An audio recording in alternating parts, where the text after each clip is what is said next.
There's no greater honor for any athlete than to play for country and to represent, to the best of your ability, the place you call home. The men and women of Team Guam have that opportunity a year from now in Paris as Olympians, but the more immediate future has them laser focused, whether in team events or individual competition, on the Pacific Games in the Solomon Islands about 100 days from now. The Guam National Olympic Committee is tasked with getting the nearly 36 athletic federations locally ready, whether on the court, taking the track, on the mat, across the net, or at the pool. When you compare all the other individual sports, we're about equal. Now, the Pacific Games, which is going to happen in the Solomon Islands in late November to early December, that's for many of our sports federation, that's their Olympic level. Mm-hmm. Longtime GNOC President Rick Bloss first carried the Guam flag at the '87 SPG in New Caledonia. One of his goals is changing the way we compete. I'm getting to a point where I'm tired of sitting up in the stands, watching our athletes being battered around by other athletes that really never grew up in their country or their respective islands. They know nothing about their islands. They've never visited their islands other than their parents being from the islands.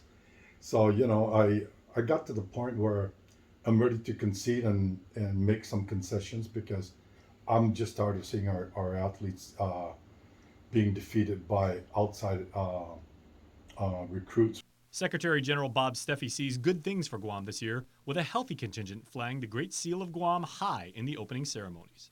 The total number of athletes, not counting the coaches, is probably going to be between 150 and 200 athletes, I would guess. Mm-hmm. Now, you'll want to keep your eye on several events where Guam is favored. First of all would be basketball. It's always exciting to see our team compete against the other teams. Tahiti is coming up to be strong contenders. Some athletics, triathlon, and then of course weightlifting. Hopefully that our athletes can medal. We did very well in 2015 in Papua New Guinea. So I think we can still do even a good job on the Solomon Islands. Mm-hmm. But with success comes responsibility.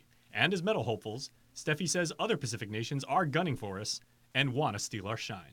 When we go to these regional competitions, Guam always has a bullseye on their back, and everybody wants to beat Guam, and the fans are against us sometimes, and we sit in Samoa. I was sitting in the stands. I didn't have the Guam jacket on.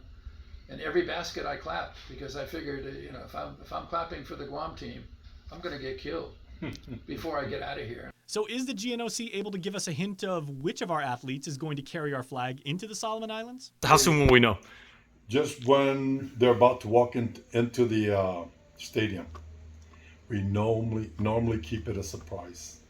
We look at the performance of all the athletes, their accomplishments, and I think we've done a very good job in terms of identifying our flag bearers. Our athletes recognize the value of team, which in no small part includes the island community. Support them. Give them the support they deserve.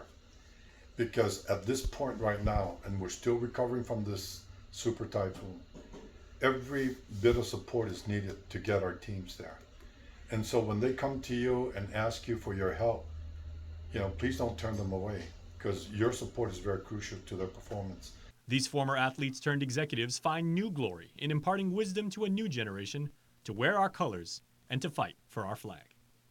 Focus on their goals and objectives, and focus on being competitive and standing at that podium. Work hard, represent Guam.